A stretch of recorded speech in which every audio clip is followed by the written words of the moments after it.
Selamat malam Bapak Ibu Saudara yang terkasih di dalam Tuhan Yesus Kristus.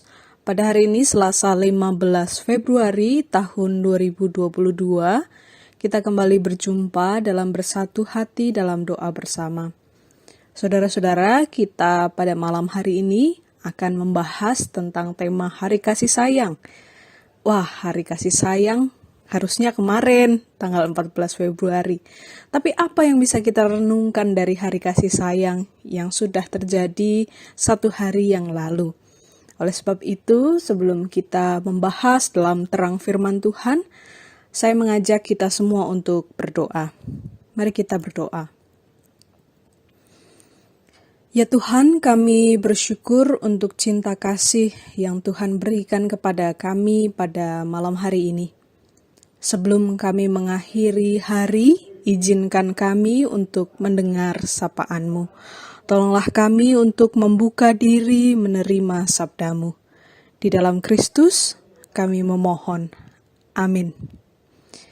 Saudara, sebelum kita membahas tentang Hari Kasih Sayang, mari kita membaca firman Tuhan dari 1 Yohanes pasal 4 ayat 7. 1 Yohanes pasal 4 ayat 7. Saudara-saudaraku yang kekasih, marilah kita saling mengasihi, sebab kasih itu berasal dari Allah. Dan setiap orang yang mengasihi lahir dari Allah dan mengenal Allah. Demikianlah firman Tuhan. Saudara, seperti kita ketahui bersama pada hari Senin, 14 Februari tahun 2022 kemarin, media sosial itu dipenuhi dengan postingan tentang Hari Kasih Sayang, atau lebih sering kita dengar Hari Valentine. Ada yang memposting ungkapan cinta, ada yang memposting memberikan coklat atau hadiah untuk pasangannya. Tapi tidak hanya yang berusia muda, namun pasangan yang telah menikah puluhan tahun pun turut memeriahkan Hari Kasih Sayang tersebut dengan mengirimkan ungkapan cinta kasih kepada seseorang yang berarti dalam hidup mereka. Namun, di samping itu ada juga orang-orang yang tidak merayakan Hari Kasih Sayang secara khusus di tanggal 14 Februari dengan berbagai alasan. Nah, pertanyaannya, seberapa pentingkah perayaan Valentine atau perayaan Hari Kasih Sayang untuk saudara semua? Ada memang yang beranggapan tidak perlu, karena mereka tidak memerlukan satu hari khusus untuk merayakan cinta kasih mereka.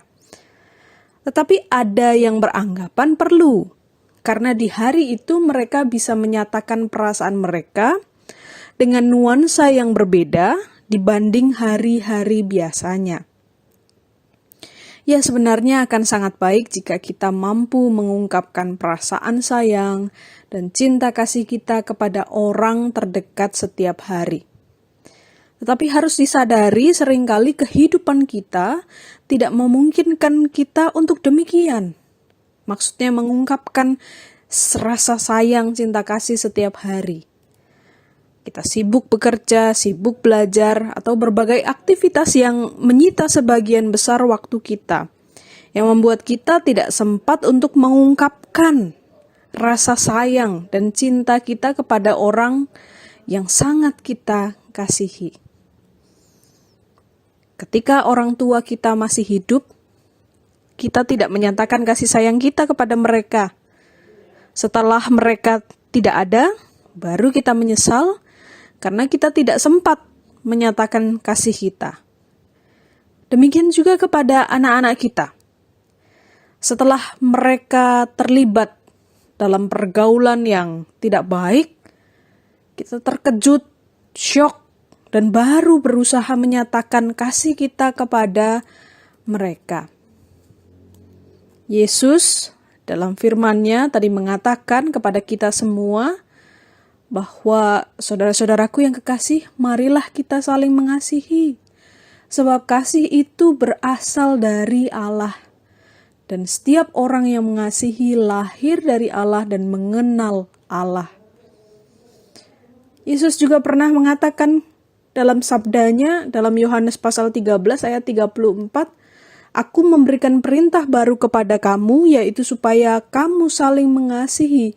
Sama seperti aku telah mengasihi kamu, demikian pula kamu harus saling mengasihi.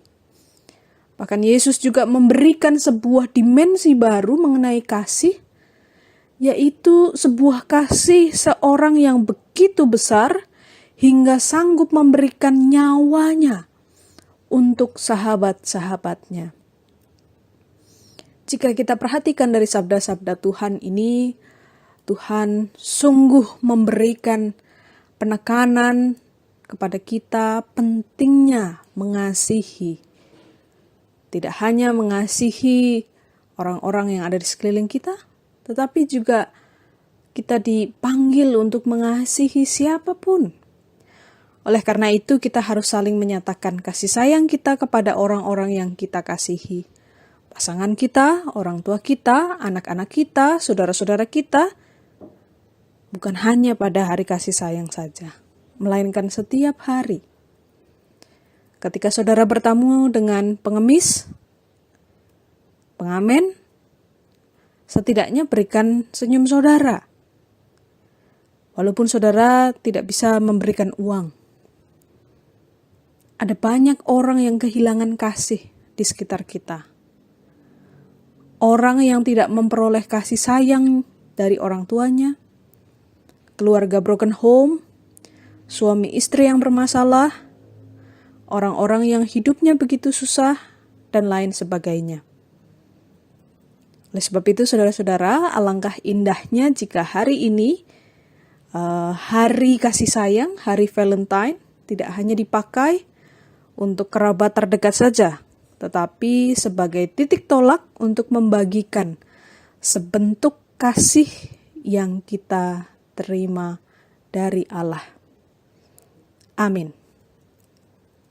Kita berdoa.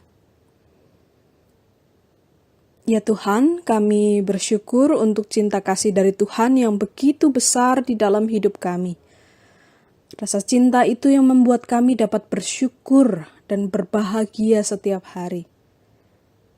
Namun kami juga menyadari cinta kasih dari Tuhan itu harus kami teruskan kepada orang-orang di sekeliling kami, agar mereka yang bersedih dapat dihiburkan, agar mereka yang sakit dapat dikuatkan, agar mereka yang putus asa dapat memiliki pengharapan. Oleh sebab itu, tolonglah kami ya Tuhan, untuk memiliki daya kemauan dan kemampuan untuk meneruskan kasih sayang dari Tuhan untuk mereka yang memerlukannya. Entah itu melalui sapaan kami di WA, sapaan kami di telepon, senyuman, masakan yang dapat kami buat, kiriman makanan, ataupun hal-hal lain yang dapat kami lakukan, agar semua orang boleh merasakan kebahagiaan setiap hari. Pada malam hari ini ya Tuhan, kami terus mengingat mereka yang sedang berjuang untuk pemulihan dari sakit akibat virus COVID-19. Kami juga berdoa untuk mereka yang berjuang dengan sakit penyakit yang lain, yang baru maupun telah lama mereka derita. Kami selalu percaya Tuhan tidak pernah meninggalkan saudara-saudara kami.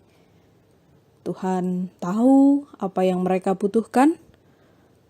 Tuhan juga selalu menolong mereka. Kami menyerahkan juga para tenaga kesehatan, pelayan publik maupun pemerintah negeri kami yang dengan segenap hati, dengan segenap cinta kasih mereka kepada masyarakat, mengatur sedemikian rupa regulasi yang terbaik untuk menangani situasi yang tidak mudah ini. Tuhan berikan mereka kesehatan, hati yang tulus melayani, dan diri yang takut akan Tuhan. Ya Tuhan, kini kami hendak beristirahat. Biarlah kasih pemeliharaan Tuhan menemani kami di istirahat malam ini. Kami mohon jaga dan peliharalah setiap sanak keluarga kami yang masih belum bisa beristirahat karena pekerjaan dan aktivitas yang masih harus mereka kerjakan. Di dalam nama Tuhan Yesus kami berdoa. Amin. Selamat malam saudara-saudara, Tuhan menyertai.